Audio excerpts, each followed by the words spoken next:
उत्तर प्रदेश के बिजनौर जिले की वो सर्द रात आज भी मेरी आंखों के सामने घूम जाती है। साल 2003 की बात है, जब मोबाइल और इंटरनेट का इतना शोर नहीं था। गांव की गलियों में सन्नाटा सूरज ढलते ही पसर जाता था। हम 3 पक्के दोस्त, मैं, तुषार, राजू और अश्वनी, अक्सर शाम को गांव के बाहर नहर के किनारे टहलने जाया करते थे। हमारे बुजुर्ग हमेशा एक चेतावनी देते थे, नहर वाले पुराने बेर के पेड़ के पास से मत गुजरना, वो जगह खाली नहीं है। कहा जाता था कि उस बेर के पेड़ पर किसी ऐसी रूह का साया है जो राहगीरों को अपनी बातों में उलझा लेती है।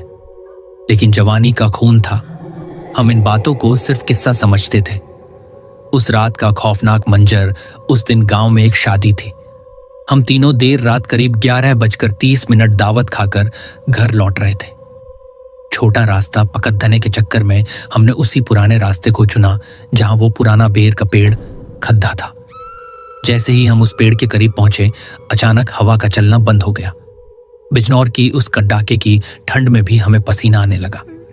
अश्विनी ने फुसफुसाते हुए कहा, भाई कुछ अजीब लग रहा है, जल्दी चलो। अचानक टप टप करके पेड़ से बेर गिरने लगे, जबकि उस वक्त बेर का मौसम भी नहीं था। राजू ने मजाक में कहा, लगता है भूत हमें दावत दे रहा है। वो जैसे ही एक बेर उठाने झुका, उसकी चीख निकल गई।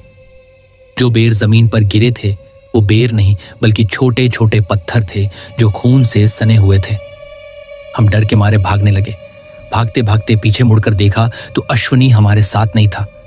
हमने उसे आवाज दी, अश्वनी अश्वनी। कोई जवाब नहीं आया। तभी हमें पेड़ के ऊपर से किसी के खिलखिलाकर हंसने की आवाज आई। हमने ऊपर टॉर्च जलाई तो देखा अश्वनी पेड़ की सबसे ऊंची टहनी पर बैठा था। उसकी आंखें पूरी सफेद थीं। अश्वनी को घर लाने के बाद पूरे गांव में सन्नाटा पसर गया था। किसी के घर में चूल्हा नहीं जला।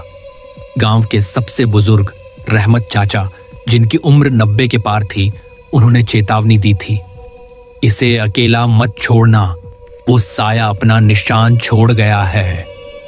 रात के करीब 2 बज रहे थे। मैं और राजू अश्वनी के कमरे में ही बैठे थे।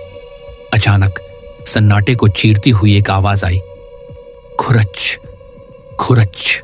हमने देखा बेहोश पड़ा अश्वनी नींद में ही अपने बिस्तर की लकड़ी को नाखूनों से खुरच रहा था। उसके नाखूनों से खून निकल रहा था, लेकिन उसे दर्द नहीं हो रहा था। अचानक वह उठकर बैठ गया और बिना पलक झपकाए दीवार के एक कोने को देखने लगा।